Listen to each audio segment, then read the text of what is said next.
This is a historical true life story of African bravest king who refuses to bow to Queen Elizabeth II, the great Queen of England.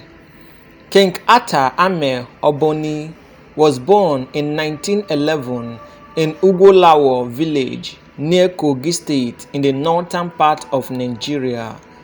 As a young man, he became the heir apparent to the Atta throne. Eventually, he ascended the throne and ruled Igala land for 10 years.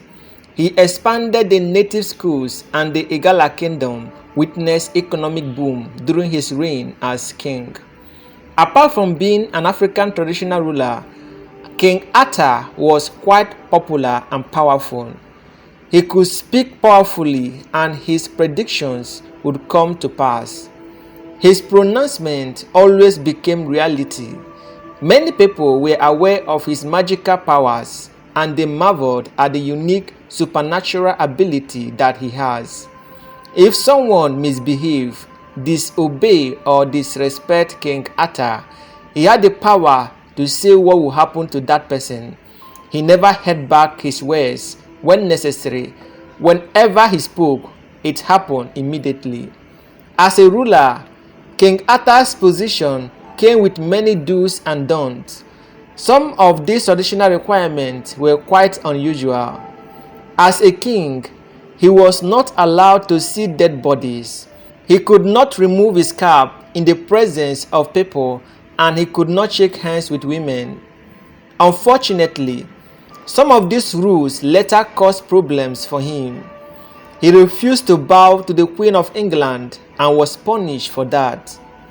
It was taboo for King Atta to remove his cap in the presence of others.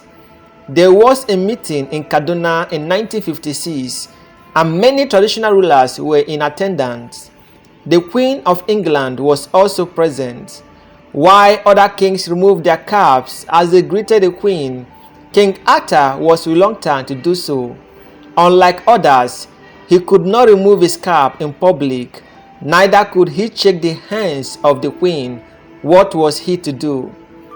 After much persistence and threats to send him out and dethrone him if he refuses to remove his cap and bow to the Queen of England, King Atta was forced to remove his cap and bow to the Queen of England, but his principles didn't permit him to do that.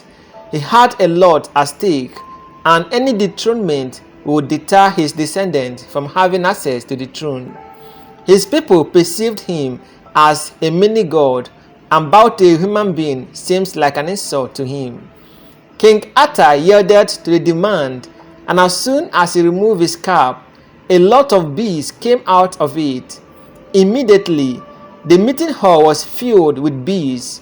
Everyone ran away as soon as this happened, including the Queen of England. Unfortunately, the bees stung some people, and this brought the meeting to an indefinite ending. While all this happened, another king, the Oba of Benin, was advised by King Atta to go outside before removing his cap. After the unfortunate bee episode, King Atta was arrested and handcuffed by some security officials. Despite the arrest, the handcuffs fell from his hands. The officials put him in a room and locked him up, but after some time, he disappeared from that room. The queen was unhappy with what happened, and she wanted King Atta to be removed from his position as a traditional ruler. It also appeared that he had become tougher and couldn't be controlled. Some of the kings and the Queen of England were not happy with the way the bees attacked them and the unusual manner in which the meeting ended, and started looking for a way to remove King Atta Ame from the throne, as well as searching for an obedient replacement since he was getting tougher and uncontrollable.